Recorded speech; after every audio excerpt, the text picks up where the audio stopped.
Patel, મોરપીચ seeds, Ahmedabad. આપણે અહીંયા તુવેર જોવા માટે આવ્યા છીએ. ગોંડલ તાલુકાનું એક ગામ છે. આપણે આ ભાઈને જ પૂછી લઈ. શું નામ તમારું? હા, નિલેશભાઈ વસરામભાઈ, ગામ આપણે બેરડી કુંભાજી.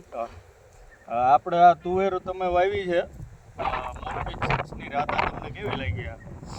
તમે આમ તમારી નરી આંખે જોઈ શકો છો. ખરેખર આ વેરાયટી તમે જુઓ કે એકદમ મબલક પાક આમાં તમને દેખાતો હશે અને બહુ જ સારામાં સારી વેરાયટી કહેવાય. કારણ કે જે પ્રમાણમાં આનું વાવેતર કર્યું હતું જે મહિનામાં એ પ્રમાણે આમાં જે પાક આવ્યો છે એ ખૂબ જ સારો પાક છે. આની ભલામણ તમારે બીજા કોઈ ખેડૂતને કરવું હોય તો તમે કરી શકો. વાવા જેવી જ વેરાયટી છે.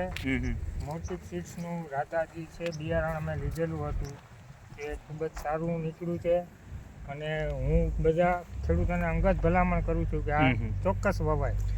બીજી પણ આપણે જોઈ શકો છો ખેડૂત મિત્રો, આ બધા છોડ એવા જ છે અને માલ પણ બધામાં છે જ. બસ.